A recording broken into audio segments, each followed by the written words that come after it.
So welcome. I have the advantage it's 10 o'clock already and not 9:30, so I will kind of meet a slightly more woken up audience.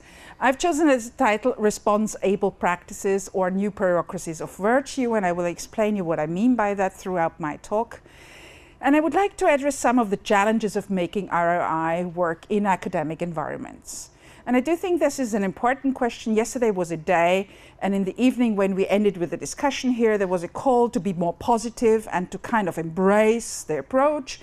And I would call for some caution. That doesn't mean that I do not think it's important to engage in this kind of work, but I do think reflexivity needs to be continued in a way to think about how are we institutionalizing this, or are we institutionalizing this kind of thinking, etc., etc., and how do we do that?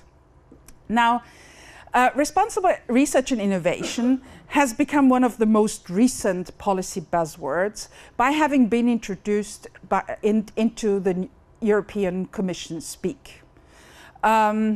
A buzzword, if you look up into Collins' online dictionary, is a word or phrase used by members of one in-group, having little or imprecise meaning, but sounding impressive to outsiders. I love this definition. And so I think we should think about responsible research and innovation as a buzzword. Bernadette Vincent has, in a recent article in Public Understanding of Science, very nicely picked that up, how participation has, for example, become another of such buzzwords. And she says it gains its power through being typically rather vaguely defined. However, the term successfully conveys a matter of concern. We are concerned about the responsibility of the research and the innovations we produce. It assembles actors around this notion and sets normative goals. In the ROI case, it should capture an engagement with a diverse set of actors beyond academia in many cases and build new relations. It changes the way of addressing divergent values, and it is meant to foster inter- and transdisciplinary collaboration. A buzzword can be considered in such a context a powerful form of what I call, with a colleague together, tacit governance of research and innovation. And by tacit governance, this refers to the ways in which governance efforts intersect with our practices, with traditions, with ideals and experiences that already exist in the respective research field and institutions, and how this creates fault lines and ruptures, as well as spaces of possibility and negotiation. And I saw a number of these spaces of possibilities and negotiation, but I also had conversations where I felt there's a feeling that there are fault lines which need to be cared for and considered. Now, all this responsibility discourse is actually part of a wider environment which is characterized by a number of discourses. First of all, a very strong innovation discourse that has replaced the knowledge discourse. You see that on the European level very strongly. And it's the idea that we need a speedy and constant flow of innovations as a key element for developing our society.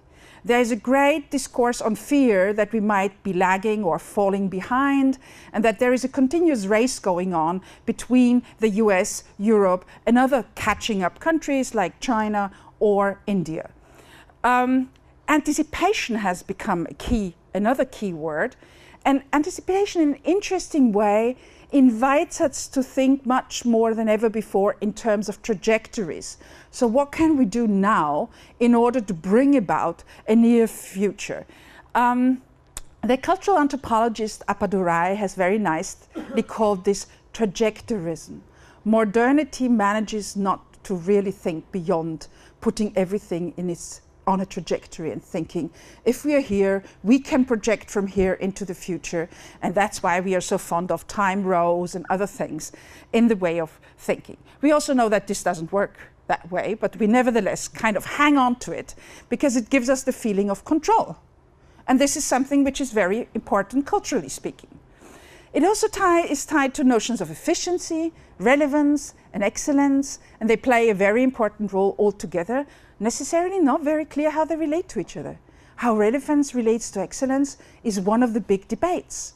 How can we meet both of these concerns?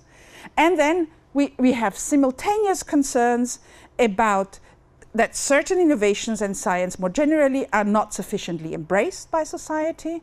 And it's very unclear what we mean. Yesterday I was in a very nice talk on this idea of the public in general. And so this idea of the society is not embracing science sufficiently, although we live in a society that is deeply structured by scientific thinking. And there's an imaginary of what in Brussels documents is called a lack of innovation-friendly climate. So we need climate change, also on that level. But there's also a growing concern about fraud issues in science, about data that are not reliable, about the peer review system that doesn't function as good as anymore as we have imagined. So there is some uneasiness around about where are we heading with this pressure and efficiency and excellence discourse. Now, people, of course, when such a vocabulary, a buzzword pops up, we try to define it. We try to do some work to leave our traces. And so in the very beginning, René von Schoenberg, who has this kind of double personality, being commissioned and aiming at being a researcher, has put forward this definition: a transparent, interactive process by which societal actors and innovators become mutually responsive to each other with a view to the parentheses, ethical acceptability, sustainability, and social desirability of the innovation process and its marketable products in order to allow proper embedding of scientific and technological advances in our society.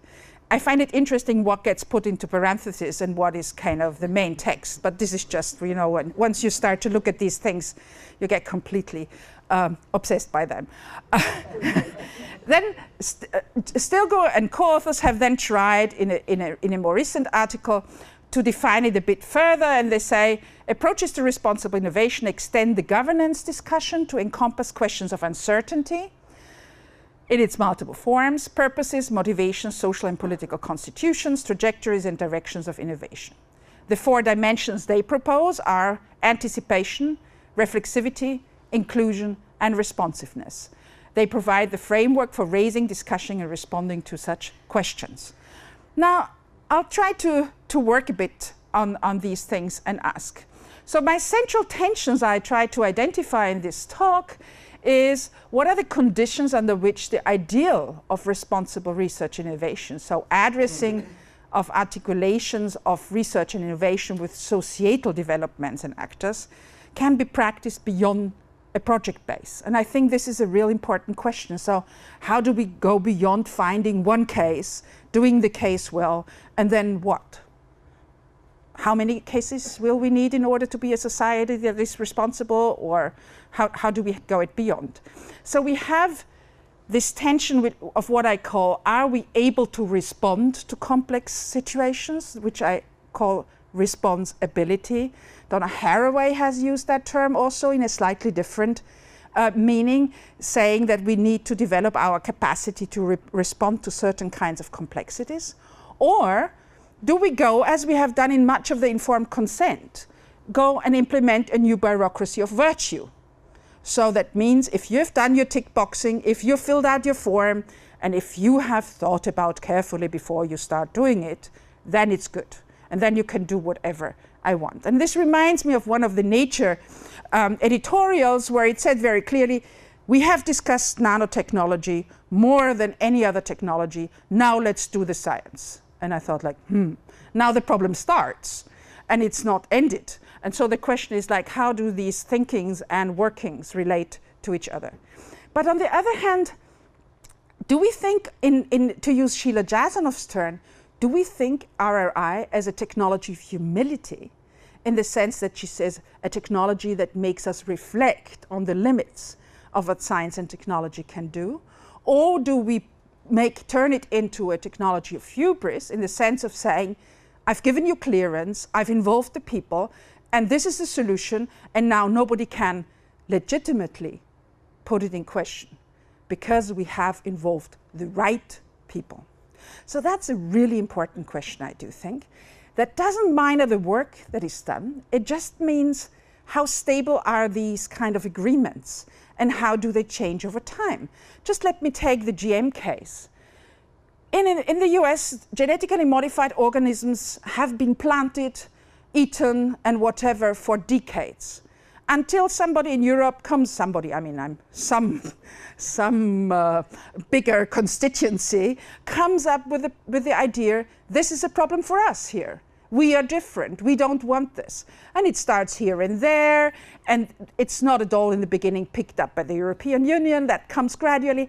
So how do we manage to have such an idea that it's not a process, but it's a moment? It's a decision and not a care. And I will argue towards the latter. So I'm asking, what are the responsibility conditions we find ourselves in? So how do the systems work and allow us to become response-able and to do that as a more continuous kind of process? Now, before I get into that, I would like to get some categories straight. We seem to use interchangeable research, innovation, and science. I find that interesting. Sometimes it's responsible innovation, sometimes we call it responsible research and innovation, sometimes we speak about responsible science, the Austrian case, for example, suddenly this becomes responsible science.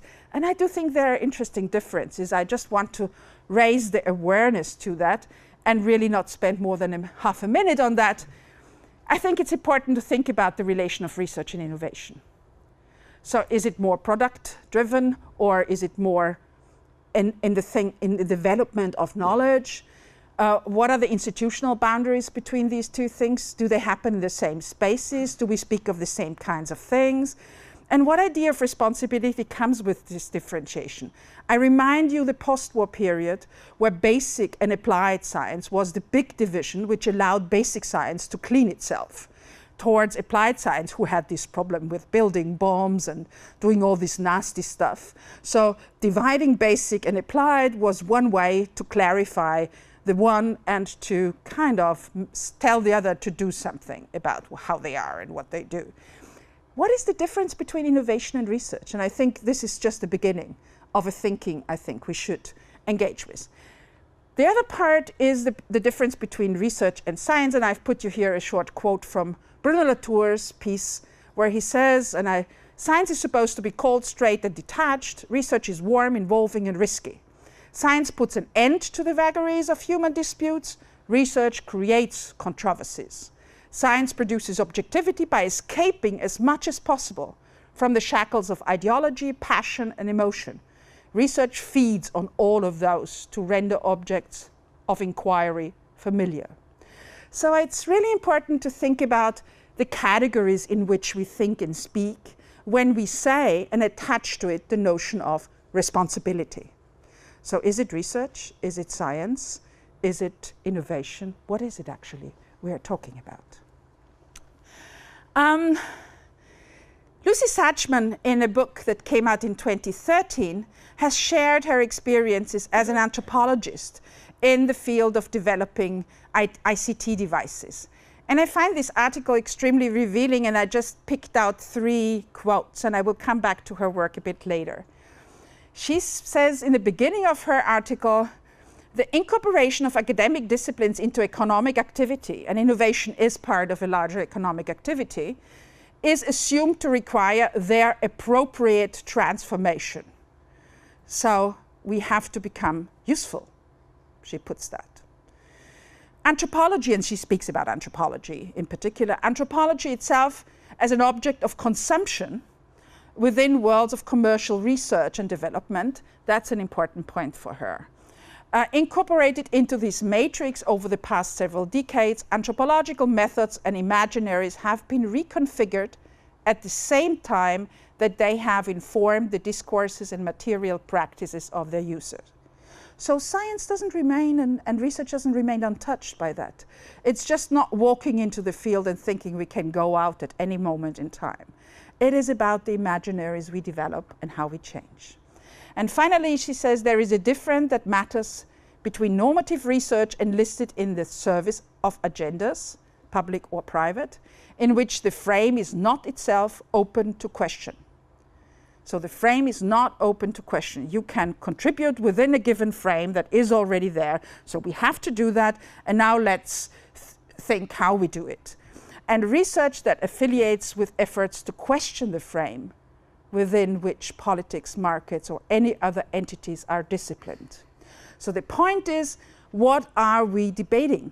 Are we debating within a given framework that is defined by whoever? There is not one bad entity, and so defined by whoever. Or as social scientists, do we engage critically with the way the problem is framed and say that's not really the problem?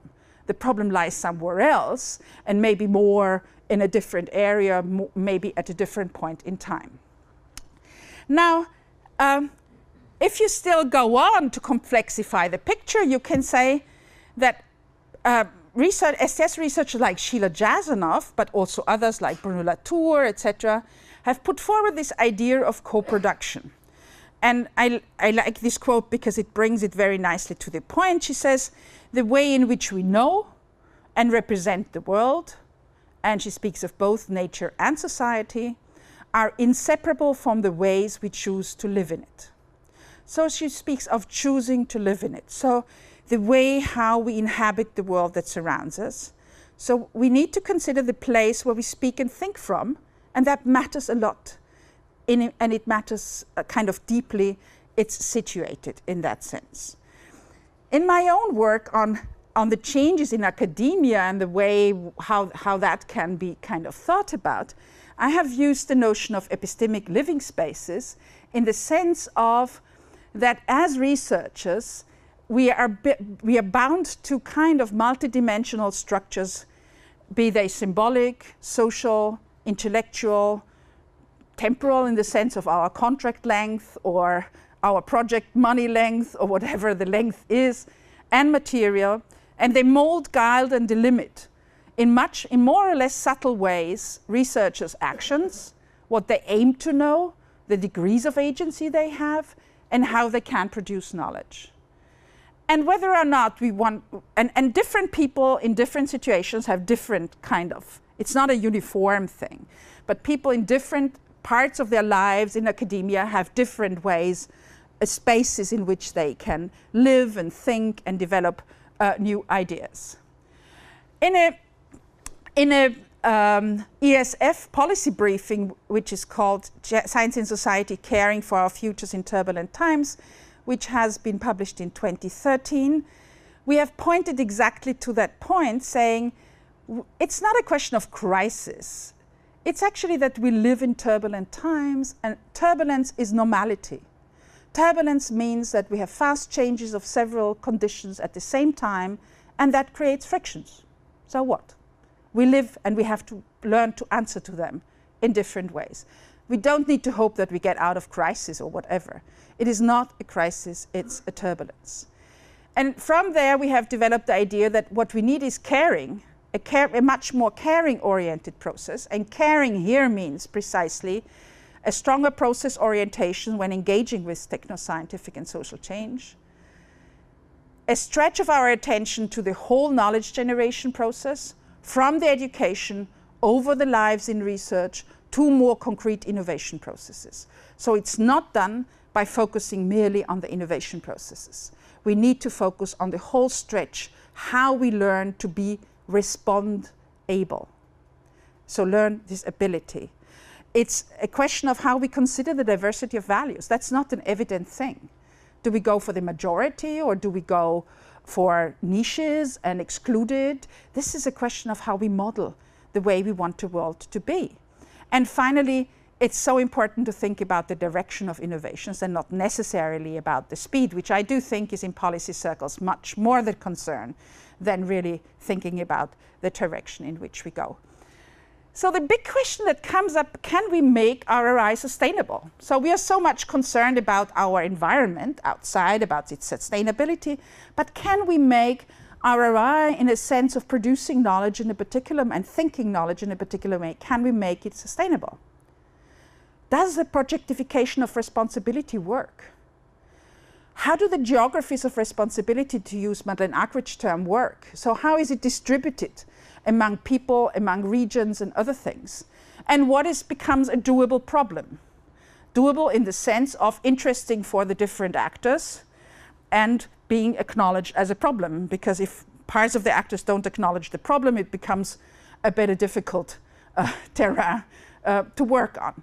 And so, now let me go into academia a bit and make you just think about how academia has changed and how does that go together with ROI thinking in that way. So,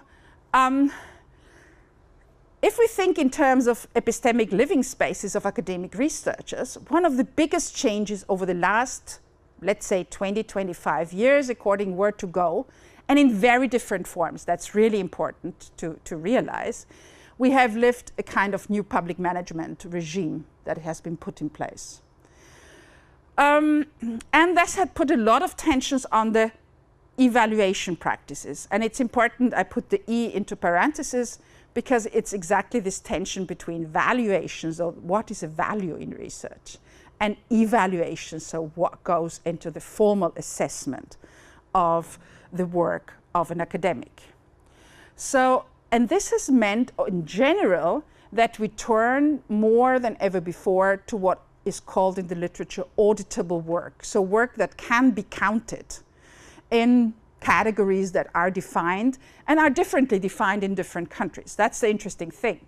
And so it would be quite nice, there is no really comprehensive study of these things, how in different academic environments these values and evaluations kind of go together.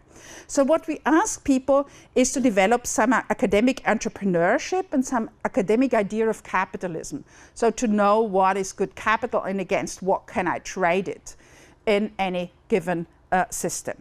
Okay, so this is one change. But as I have been speaking about now, okay, sorry, maybe just to say to that, there's a lot of concern, and I just captured some of the pictures about publishing, about peer review, about the disposable academic, so how many young people does a system need? I come from Austria, which has a completely open PhD system. Everybody who wants can do a PhD. There is no, and then you have academics, and the market for these academics is not necessarily there.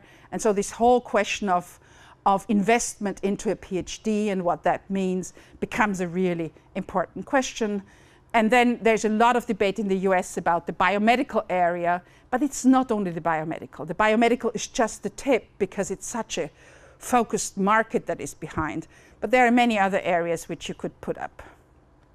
Now, the other force that tries to shape this epistemic living space is our new demands for more engagement with ethical issues and societal actors and concerns. And RRE is one of such demands.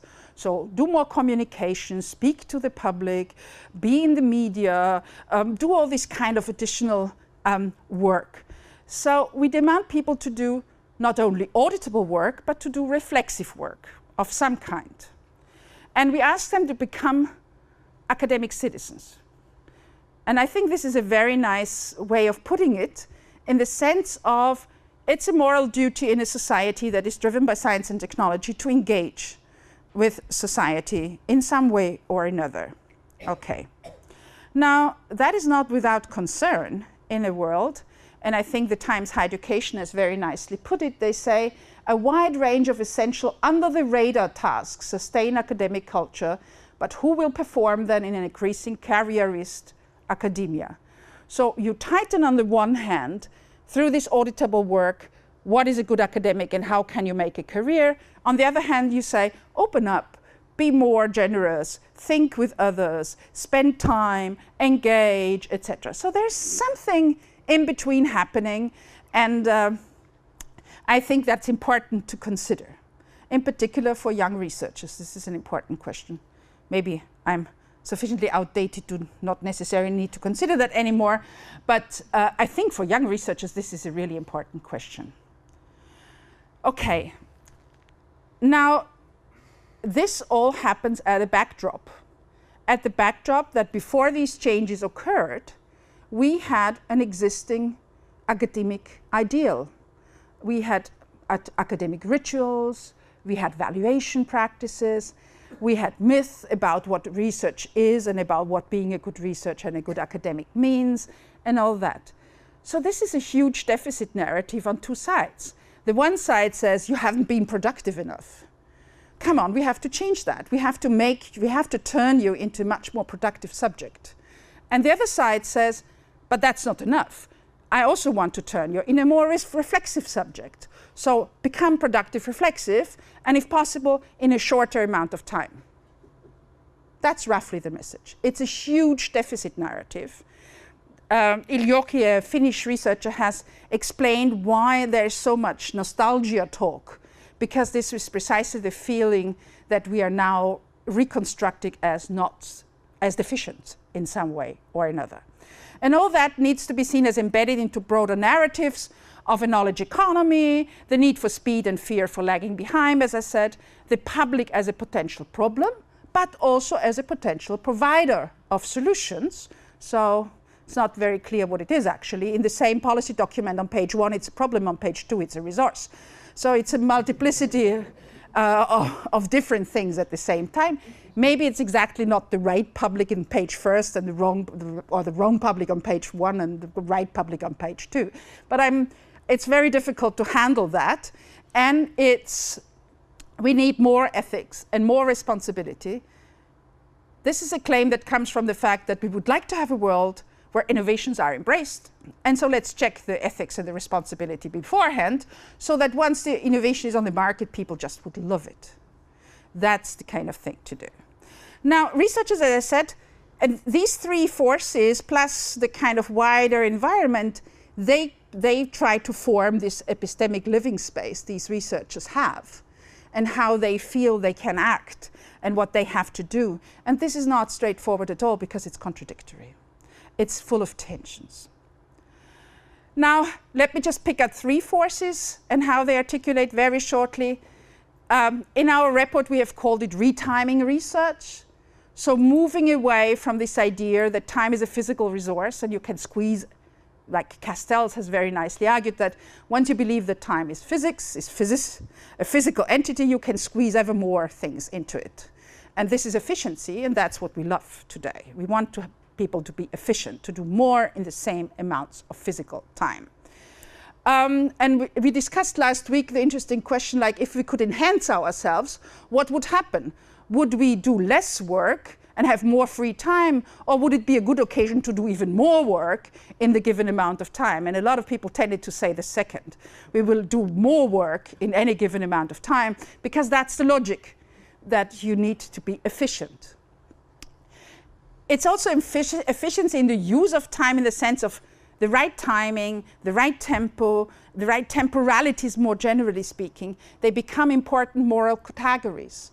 So you have to take care that you're on time with your stuff, that you see the signs of the time, that you ask your money at the right moment in the right place, etc., etc. There's a lot of discourse on that. But we also encounter a temporal fragmentation of lives and work. And that's quite massive, actually, if you look across the European countries. There's a lot of debate on that. First of all, projectification has been hailed in the beginning as a huge chance to get money for good ideas. But now, research is solely based on projects. Research cannot be done anymore just on the resources a university has. So for any research we want to do, we need to get a project. A project is a timely unit, timely in many senses. It needs to be timely in the kind of epistemic imaginary, but it also needs to be timed. It needs to have a doable problem within 2 to 3 years.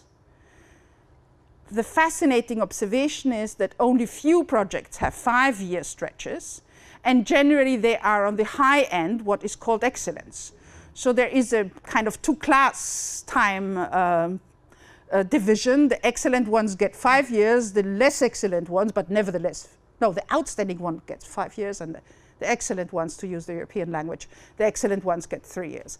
So it's interesting how that is timed and what imagination of knowledge production is built into that, how we can produce that.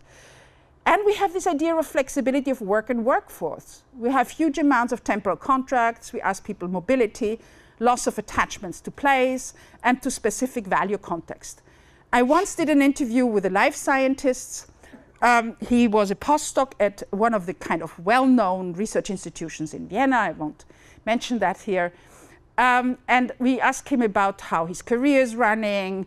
It's about societal values and stuff like that. And he's working in green biotech, and that's not very well seen in the Austrian context. And I asked him, how do you feel about the debates in Austria? And he says to me, I have no clue, and I'm not interested at all. Whoever thinks whatever. I'm here for 2 years, and all I'm interested in is to get at least four publications. That's what I'm interested in. Whatever the public discusses, whatever they like or they don't like, as long as my lab works, I don't care. And I was thinking, and then I will move on to another country and another place. So I was wondering, how do we think this academic citizenship might work if the best of the best are these kind of wandering salesmen who have most of publications in their baggage and are very clever young men. He seemed to me a very devoted and very clever young man. So it's not about judging him, but it's judging this whole logic of how we build a system, okay? And this not feeling of a value context. How would you know that? When you come from anywhere, you go anywhere, and you plan to go anywhere. So it has to become an anywhere, because you cannot enculturate yourself every second years to a completely new context in which you would like to know the debates and the concerns and whatever. So this demands a particular kind of being. And time as a central commodity is the last question. So who owns my time?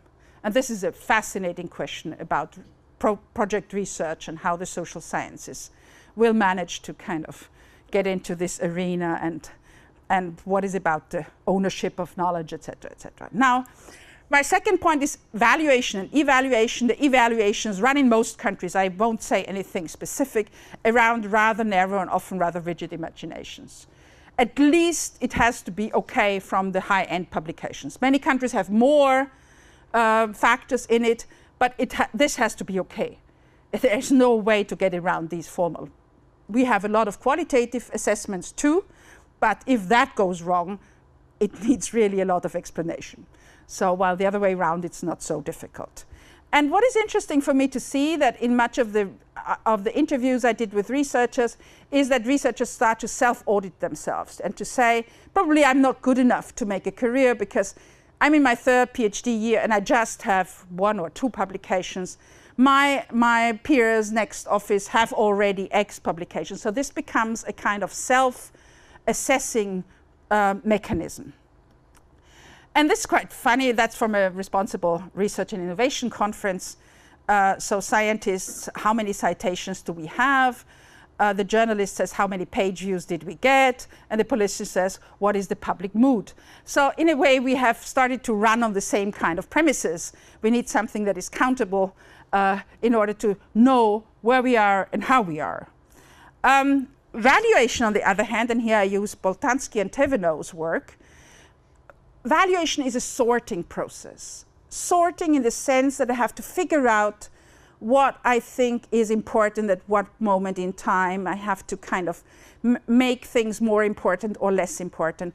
And it requires a continuous effort of comparison, agreement on common terms, and identification. So valuation is a processual thing. It's not something very easy and very settled. And broader orders of worth, both researchers and societal actors bring to the table are, for example, researchers' fascination for a subject. But that's not evaluable. So that's a kind of prerequisite, but maybe not a kind of criterion that somebody is particularly devoted or emotional or fascinated or whatever. The same is, the problem is we met in transdisciplinary cooperations that, for example, that you have scientifically less fancy, but societally highly relevant issues. And it's extremely difficult to find researchers who want to engage with them, because that's not publishable, and I have been involved in such projects for a while, and they say, oh, you know, get some practitioner to do that for you, somebody who's not really into research, they can do that easily for you.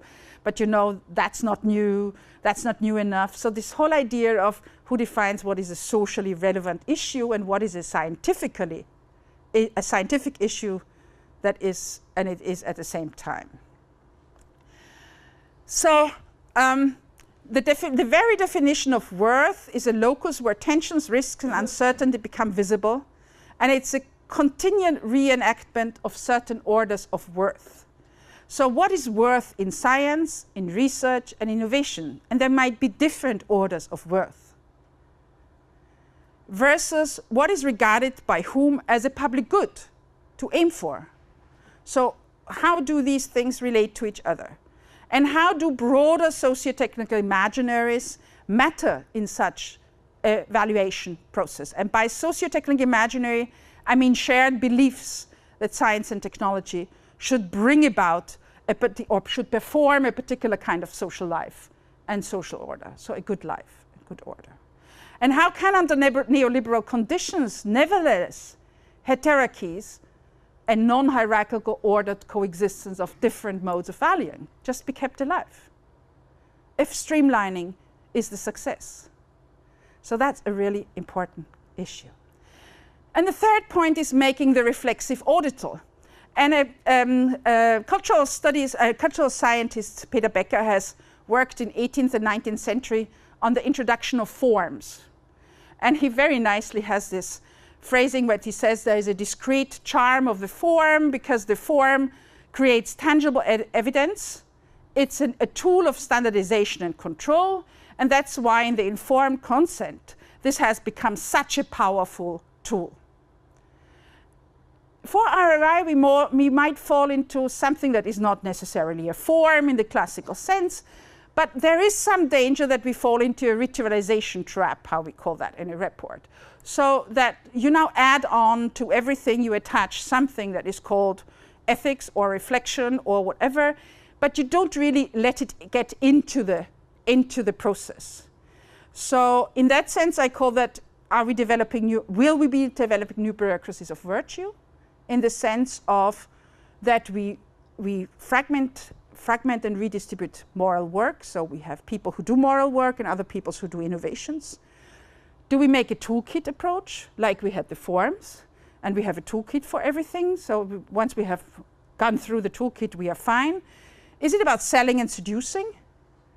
Much of the Austrian program on science, responsible science it's called, by the way, is about speaking to school children and fostering citizen science. It's very unclear how that ties into research that happens somewhere else. So that's a really important point, I do think. Now, concluding reflections. The good news I would start with is that we encounter more, that's always good, no? More talk about reflexive work and responsibility than ever. I do think the density is enormous if you just read the literature. We encounter more performance of what could in principle be reflexive work. And we have more programs that address RRI issues. So I could stop here and make you happy, but I won't do that because it's good. But responsible research innovation also meets a number of serious challenges, I do think. It's unclear how to make RRI work in a sustainable and broader manner, turn it into long-term care processes beyond any single project. In a projectified world, this is a real challenge, and that's not just up to single persons or single funding agencies or single anything. It's really the way we have constructed our research system. Okay, first. Second, reflect where researchers are located, and I think Suchman makes this point really very clear. She argues that where researchers are located, you need to look at sponsorship and accountability as the key questions, because they define and afford frames of reference and values. So who defines the frames, who affords them, who finances them, etc. It is not about delegating care duties solely outside the core of research and innovation business. Not that I'm not happy that social scientists and STS people and all that have wonderful occasions to do research and to collaborate. But it's so important that this is not an add-on. And I do think that is a really, really challenging thing. That it becomes something that gets into the process, that can question the process, and not just work a bit around the process in the kind of ameliorative logic. So let's make it smoother and let's take away the problems. It's about avoid to turn ROI into a new economy of promise. So, or not into a bureaucracy of virtue. So what do I mean by that? So we promise to clear innovations, to make them acceptable. We shouldn't promise that. Because sometimes we might not want to make them acceptable. We might want to question the frame, and that's really important. And in that sense, it's important that it remains a lively technology of humility, pointing also to not speak only to something, but also against certain developments. And I think this is really important for both sides. It's essential, I do think. So in that sense, I think we should think in terms of responsibility regimes, and the regime notion brings together people, institutions, prescriptions or ideologies, you can call them, and resistance. Every regime has resistance included. And so I think we should resist to certain performances of responsibility.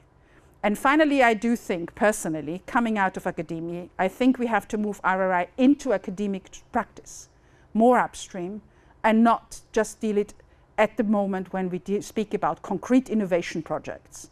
I do think we have to cultivate the capacity to be and remain response-able. Thank you. What you think about the phenomenon of so-called citizen science, because I think there are in several domains, whether it be biotechnology or ICT, we see a structurally different relationship between scientists and citizens or consumers that may also be a structural trend relating to this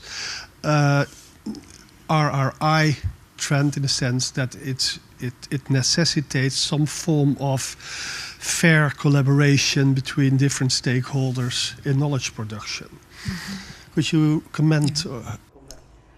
Thanks a lot for that question, which I do find is actually a very important one. When you look into 19th century, the science system did make a huge effort to exclude what they called amateur groups by that time. They were highly productive people who had their own journals, they had their regular meetings, they had exchange on a number of things, etc., etc. Science throughout the 20th century has actually done a lot of work to clarify this boundary between the amateurs and the scientists. And I find that absolutely fascinating that we are now saying, okay, we have to under different name, of course. We don't call them amateur because the amateur has become a kind of pejorative term of somebody who doesn't really deeply know what he does. We have reinvented it in terms of citizen science. Now, in order to judge what citizen science means, actually, it depends very much on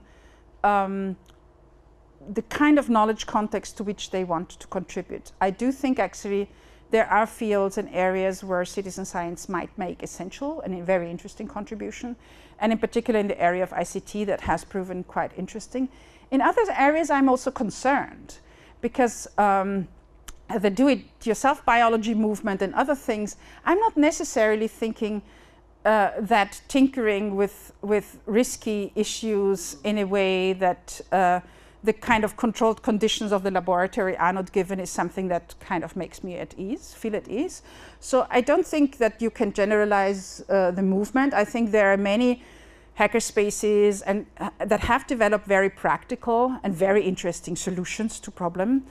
Most of the time problems that science hasn't picked up because they were small and messy and etc., etc. And they don't necessarily make the claim to produce something generalizable beyond the space they are in, most of the time, I'm saying.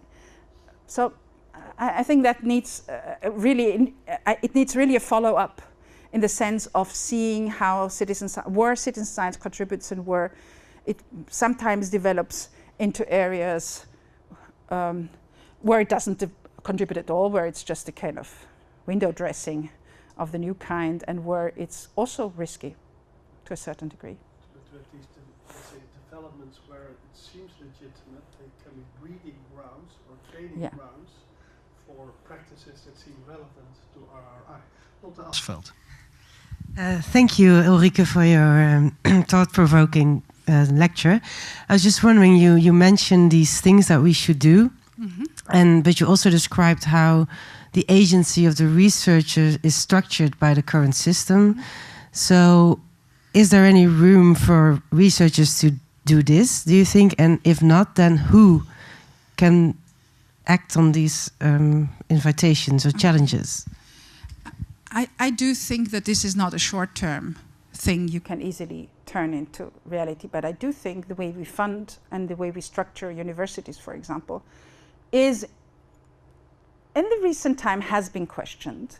And I do think if we push people to take the things seriously, what they put forward as a policy discourse, we might regain some territory. So I see that as a kind of as important to not simply buy into a discourse, but to kind of push that discourse and say, yes, so what does that mean if you say this is important? And so in the universities, we have this discussion, for example, and the first thing that comes up is saying, interaction with society, we need to get more firms that want to collaborate. And I say, yeah, that's fine. I'm not saying we shouldn't find more firms that collaborate, but that cannot be the whole thing of it, because we do not think that markets represent society. They are one form of representing society, but just one. And so I think it's kind of pushing back is the reaction through which you can create some kind of space. So it's not I'm not saying this is an easy thing to do, and I have now the roadmap, which would be a nice linear idea. But I do think that buying into it reinforces that. So that's why I think it's important to keep it reflexively open. Maybe in the Netherlands, we last year there was a national effort to develop a science agenda. And it's interesting because it was, let's say, proposed to be kind of a corrective to the market dominance. We have had several years of top sector policy, which means that it's basically the economic sectors that the Netherlands are supposed to be good in. They get a large say over the scientific research agenda. And this was an attempt by the Minister of Science to open up this influence and to invite society to come up with all kind of questions that society, that we as citizens maybe rather than as consumers think are important. How would you evaluate that attempt? Gives me a hard time.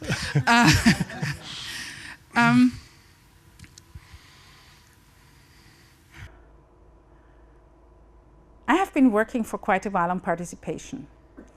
And what I have come up more, the longer I have been working it, the more I think participation shouldn't be something that is straightforward in a manner, but it should be an important input to a process.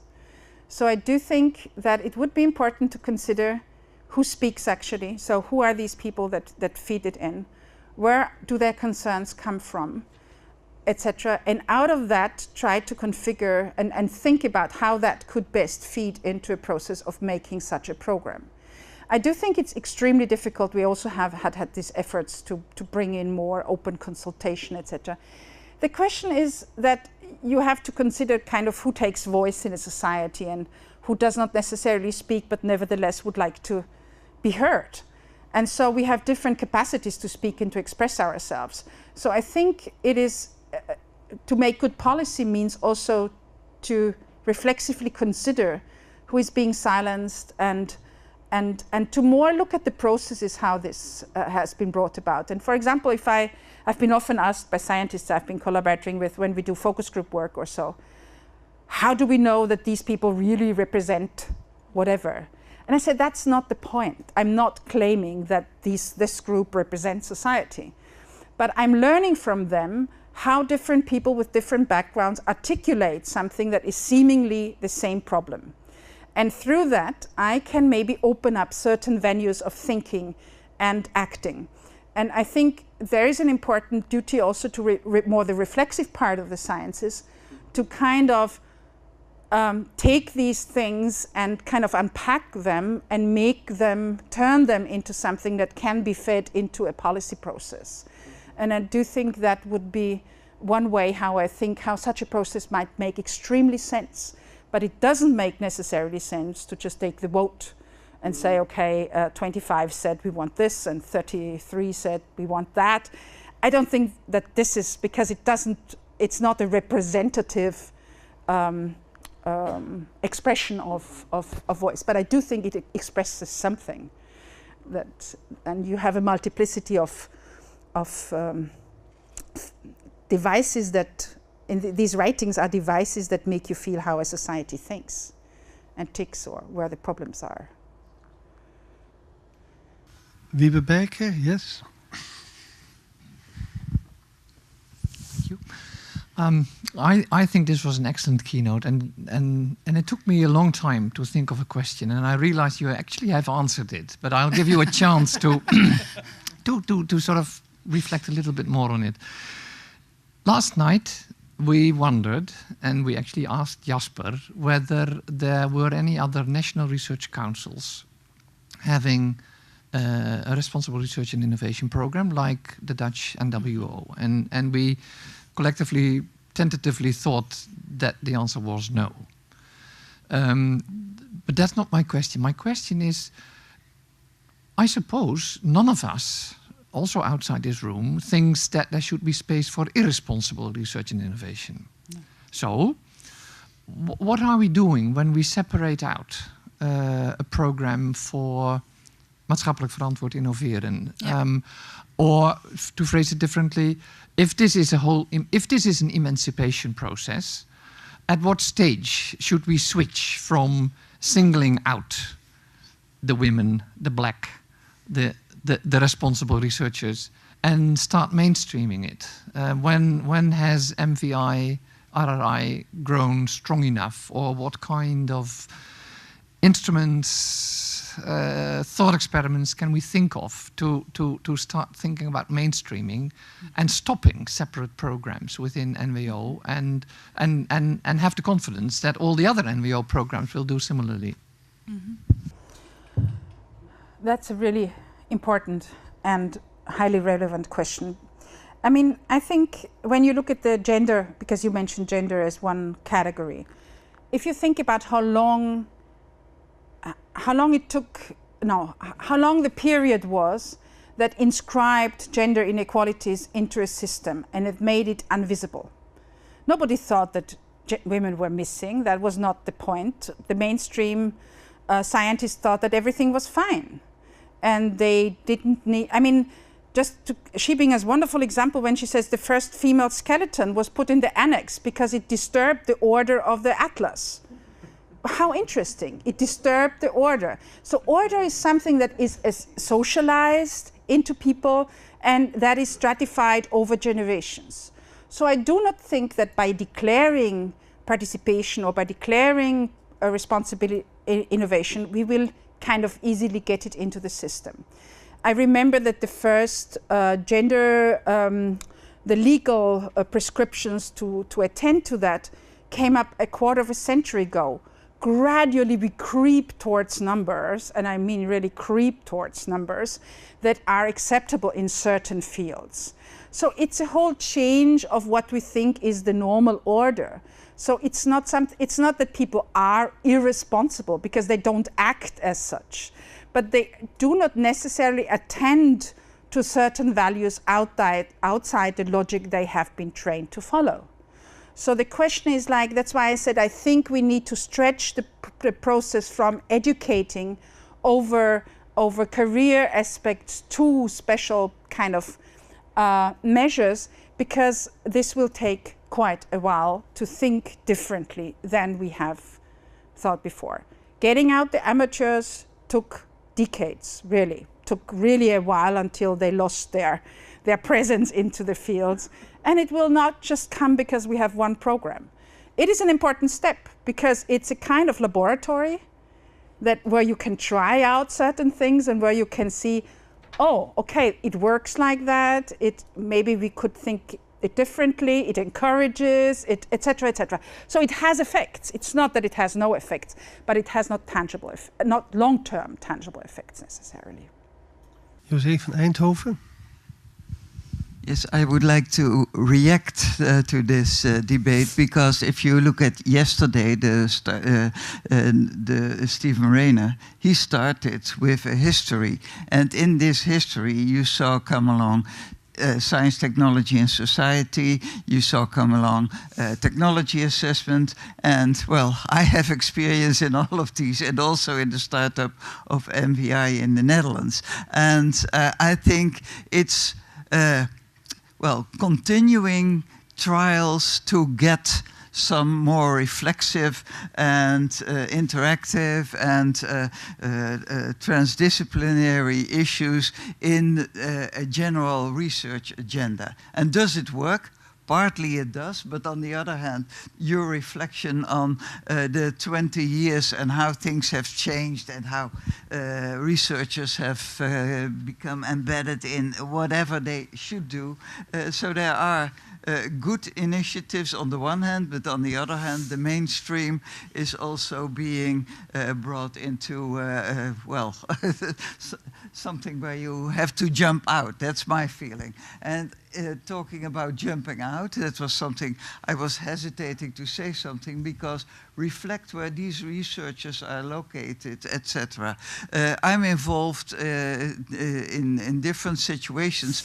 I'm the chair of the International Advisory Board of the social science part of the Helmholtz-Gemeinschaft. And there I said to a former colleague of mine, when he said, well, they're not high on the H index, I said, that's not the relevant thing in this case. You should think about the broader issues, what role they play in society. And the same happens at the Dutch Health Institute, RIVM, that's now also trying to change for themselves the SEP protocol because it's too rigid and too small. So yes, there are those initiatives, but when do they lead to a transition in science? We don't know. So it's also interesting, this conflict you point out between excellence and relevance can also, this tension can also be a jumping board, as it were, to change things, right? Yeah. So do you want to respond, or shall I go to the next? I think much of what has been said actually resonates a lot. And you're right, I mean, it's quite interesting. It will be interesting in the long term to look at what the British introduction of societal relevance will make, how that will change the very notion of societal relevance. Because if you look at the examples, how people stage what societal relevance is, one of the points immediately is getting patents. And I thought, okay, in my mind, I was not exactly thinking about that when I thought about societal relevance. But of course, you also here have this divide between how do I explain that my way of thinking has helped people to position themselves in a battle over eggs. You cannot prove that. The patent is the proof. So we still have this powerful versus non-powerful, accountable versus not countable experiences, and that makes a huge difference. I think there are two more contributions to this discussion. Mine is a little different. Oh, do you want to tell it? Yeah. Thank you very much, Agnes van der Denne, Dutch Biorefinery Cluster. I'm the president of a cluster of small and medium enterprises. And in this discussion, what I'm missing is the thing of, let's think about the mainstreaming idea which was proposed. The difference between small and big. What you see in universities, in research workers, etc., they are only looking to the top of the big companies, mostly. Yeah, maybe not, but what is the thing why SMEs are not participating in research, not in innovation, not etc.? And they could be the backbone of a change of whatever the innovation could be. That has been overlooked already for decades. And I don't understand why it is not an issue now these days. Maybe it could be a part of the idea which was proposed on the mainstreaming, but mainstreaming is maybe not a good word in this, because if you are changing, mainstreaming is an old verb. Or how does it say, only dead fish swim in the mainstream? Or what is the saying? I think something like that. Yeah. Just what could you say about it? Because is that not, actually, not the idea? But if we are all big, then we could produce more, we could do more research, we could get more funding, etc. In many fields, the big ones are not the partners. That's why I was kind of hesitant when you said that. In the life sciences, for example, it's much more startups and smaller companies who are the interesting partners for the universities, for example. And it's not so much, maybe this might be a specificity of the countries I've been working in, but it's not so much the big players or so.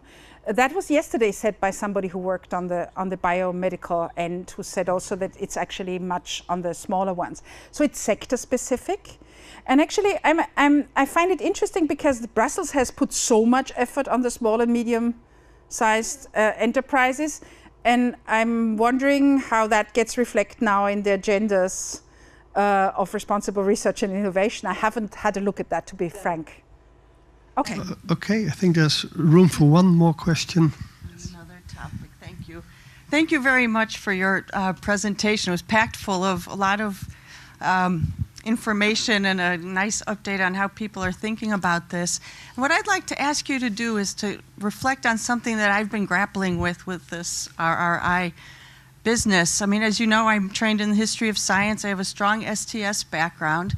And when I was practicing history, we learned to practice history not to judge the past, but to understand the history, to be able to learn more about a different time period and maybe how we got to where we are today. The STS dogma was also about not being normative. I mean, the worst criticism you could get in a lecture is if someone said, you're being normative and you're not supposed to use the word should. And at any rate, we weren't supposed to be making, at least I was trained not to be making ethical judgments as a historian or sociologist of science and technology. Now with this program that's based here in the Netherlands, and there's a lot of influence of philosophy. There's been a new kind of ethics that's being developed. Anyway, I'd like to ask you to reflect on how being able to make normative judgments has crept into STS and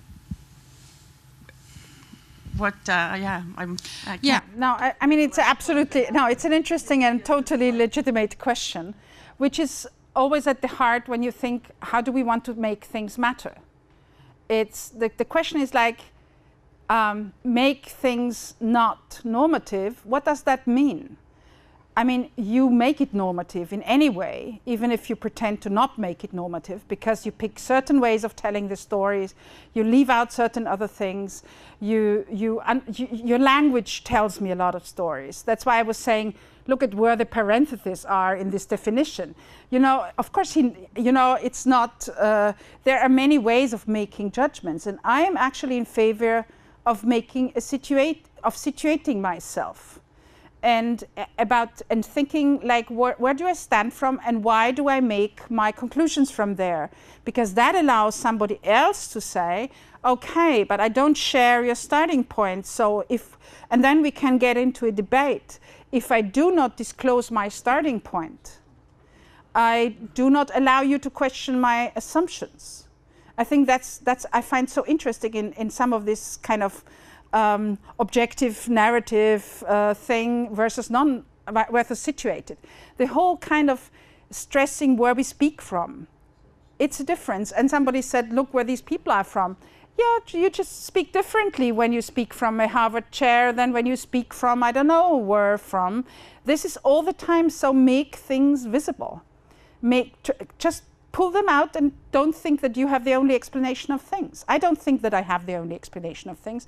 I have my experiences and my reading of it, and I try to solidify it by bringing a lot of different elements in.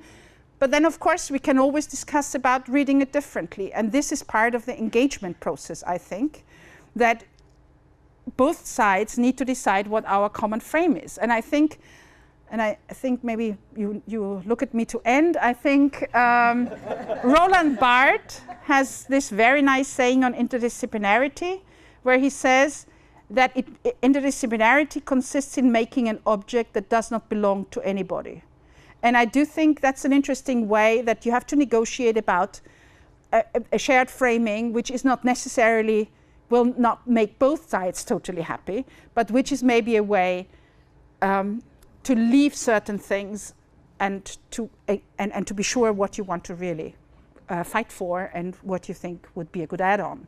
So I think that would be my answer to the question.